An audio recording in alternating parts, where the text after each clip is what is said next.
Сәлем, тағдырлар арнасының тыңдармандары. Менің каналыма қош келдіңіздер.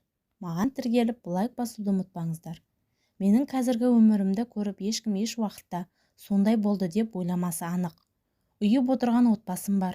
2 баланың әкесі, үлкен шаруа қожалығының иесімін.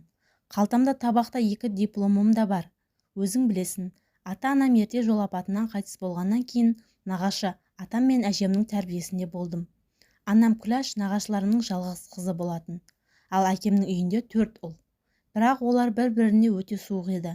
Мені асырап алуға ешқайсысының құлқы болмады. Осылайша ата-әжемнің тәрбиесін алып, сабақты жақсы оқуға тырыстым. Өзің көргендей мектептің озаты, беделді оқушыларының бірі болдым. Атамның денсаулығы күрт төмендеп, мен 8-ші сыныпқа келгенде қайтыс болды. Сопиып, бір-бірімізге тірек болып әшем екеуміз қалдық. Оқу бітіргеннен кейін мен университетке түстім. Сол уақытта сендер менен біраз көз жазып қалдыңдар. Стипендияға іліну үшін күні-түні кітаптан бас алмадым. Арманым оқу бітіріп әжемді қасыма көшіріп алу. Сол уақыттары аумалы төкпелі заман еді. Қымбат жылғы етек алып барлығы талонмен берілетін болатын. Әжемнен ақша алмай өз күнімді өзім көруге тырыстым. Жаз уақытында студенттердің отрядымен ақша табу мақсатында жұмысқа баруды шештім.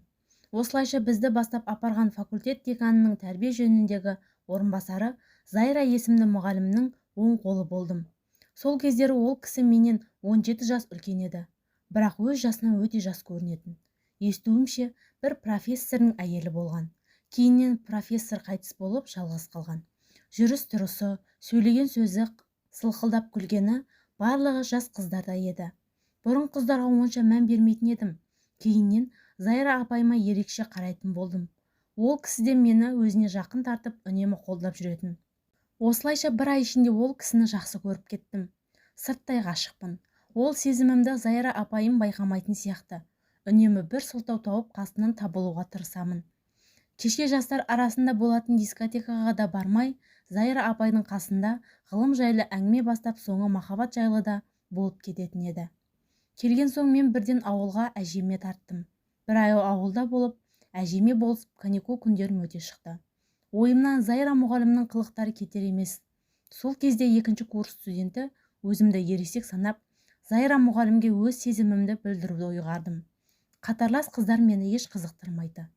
Оқу басталып кетті. Зайра мұғалім де бір сылтаулармен мені өзінің кабинетіне жиі шақыратын болды.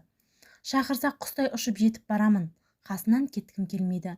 Тағы да бір жұмыстар шықса екен деп армандап тұрамын. Сүйікті мұғалімімнің қасында бөтен ер азаматты көрсем, өзімше еркек болып қызғанатынды да шығардым. Ойлағаным бір күнде орындалып, Зайра мұғалім маған өзінің саяжайына жұмыстарына көмектесуімді өтінді. Бос жатақханада жатқан жігіт үшін бұл деген таптырмас ұсыныс емес пе?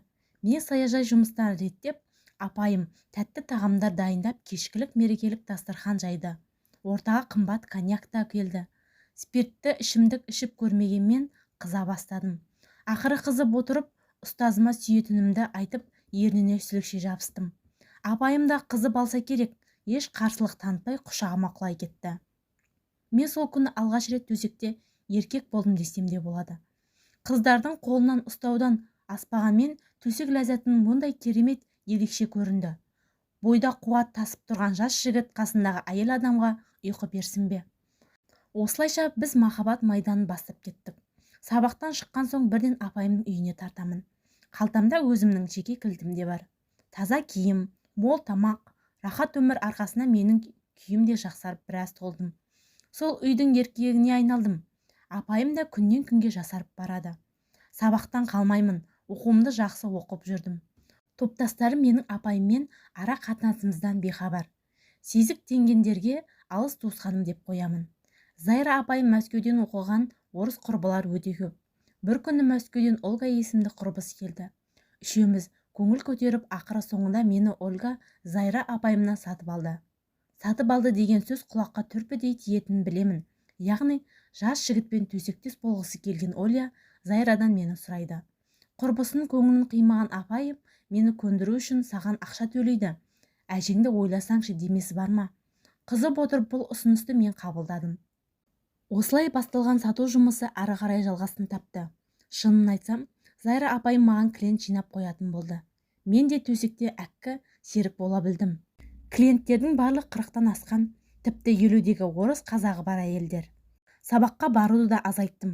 Ол жағында Зайра апай реттейді. Осы қызметтерімді жасап жүріп оқуымды аяқтағанша біраз қаржы жинап алдым.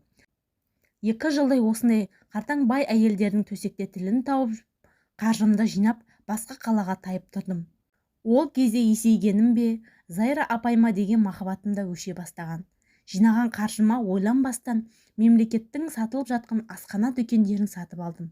Осылайша бизнес әлеміне еніп кеттім. Әжем мен үйленетін жылы көз жұмды. Болашақ жарыма да басына өткен оқиғаны жасырмай айтып бердім. Өткеніңе өкінбе. Сенің өткен өмірің мен үшін маңызды емес деп, әйелім барлығын дұрыс түсінді деп досым өз әңгімесін аяқтады. Естімеген елде көп дегендей, мен бұл әңгімені естіп есеңгіреп отырып қалдым. Бәлкім шараптың буы болмаса, досым бұл басынан өткен жағдайын айтпаста еді. Қаншама жандардың басында біз білмейтін шытырман оқиғалар бар шығар.